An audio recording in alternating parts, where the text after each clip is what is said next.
इतिहास दुनिया की सबसे बड़ी अदालत है। इससे बड़ी अदालत कोई नहीं है। सुप्रीम कोर्ट में क्या हुआ, हाई कोर्ट में क्या हुआ, लड़ाई के मैदान में क्या हुआ, इलेक्शंस में क्या हुआ, ये सब बातें आती हैं, चली जाती हैं। बाद में रह जाता है केवल इतिहास। और इतिहास का निर्णय हमेशा उसके पक्ष में गया है जो शक्तिशाली था। इसने कभी उसका साथ नहीं दिया जो न्याय के साथ था, जो सही था। अगर ऐसा होता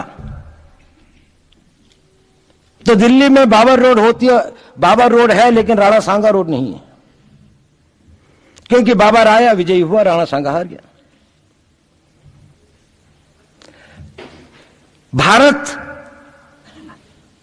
की हिंदूशाही किंगडम अफगानिस्तान से होती सिकुड़ती सिकुड़ती सिकुड़ती यहां तक नहीं आ जाती। हमने किसी पर आक्रमण नहीं किया, हमने किसी के जीवन मूल्यों को नष्ट नहीं किया, हमने किसी के धर्म ग्रंथों को और धर्म स्थानों को नष्ट नहीं किया।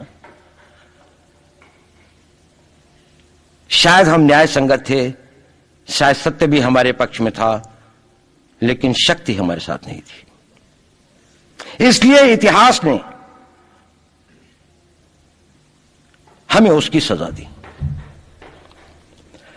इतिहास ने हमेशा उनको सजा दी जिन्होंने विचारों को कर्म से और न्याय को शक्ति से अधिक महत्व दिया। अब मैं ये नहीं कह रहा हूं कि उसकी तिलांजलि कर देनी चाहिए, ये नहीं है कि न्याय का अपना महत्व नहीं है, लेकिन यदि कॉन्फ्लिक्ट ऑफ इंटरेस्ट हो तो शक्तिशाली बनना ज्यादा आवश्यक है। भारत धर्मगुरु भी तभी बनेगा जब एक शक्तिशाली भारत का निर्माण होगा। जिन लोगों ने भारत के ऊपर आक्रमण किया, भारत के ऊपर राज किया, इस प्रकार से राज किया कि राज करते वक्त, जाते वक्त अपने गुलामों से कह दिया कि तुम राज कर लो, हम तो जा रहे हैं, तो यहां पर गुलाम वंश भी बन गया। अगर हम लड़ाई के, वॉरफेयर के उसूलों से देखें कि किसी भी राष्ट्र की जो कॉम्प्रिहेंसिव स्टेट पावर होती है, किन चीजों से वो लड़ाई लड़ता है, जिसको हम कहते हैं कि ये शक्तिशाली है और दूसरा शक्तिशाली नहीं है, क्या वो अवयव होते हैं उसके, क्या घटक होते हैं उसके। तो भारत के पास जनशक्ति, धन शक्ति, ज्ञान की शक्ति, टेक्नोलॉजी की शक्ति, और जिन लोगों ने आक्रमण किया उनकी शक्ति को अगर हम ये देखें तो शायद 1 और 1000 का अनुपात भी नहीं होता।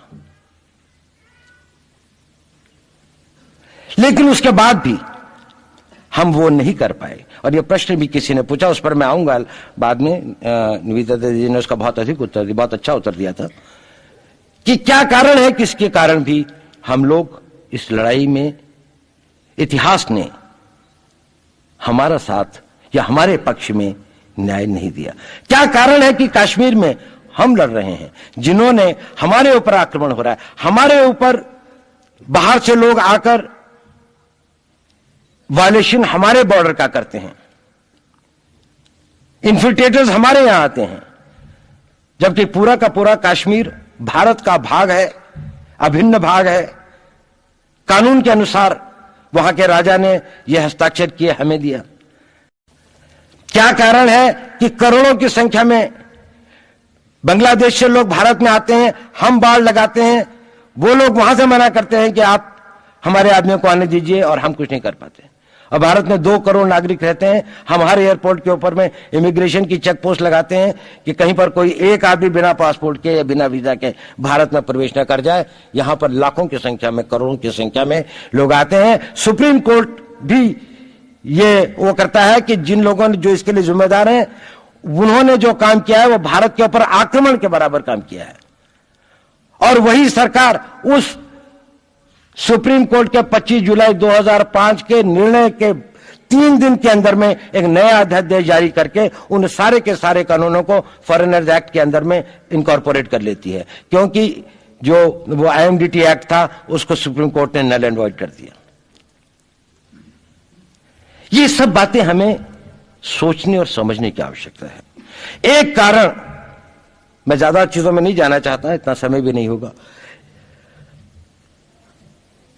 कि भारत विदेशों से इतना नहीं हारा। अंग्रेजों ने भारत के खिलाफ कोई लड़ाई ऐसी नहीं जीती जिसमें कि अंग्रेजों की फौज में भारतीय सिपाही नहीं थे। चाहे वह पहले बंगाल नेटिव आर्मी थी, 1857 के अंदर में सिखों और गुरखास ने उनका साथ दिया, जब सिखों से लड़ाई हो रही थी तो बाकी लोगों ने उनका साथ दिया। हमेशा नेटिव आर्मी उनके साथ थी। जब जब आक्रमण वेस्ट से हुआ, चाहे वो पार्थियंस थे, चाहे हून थे, चाहे मंगोल आए, बाद में मुगल आए, तो लश्कर कहां बने?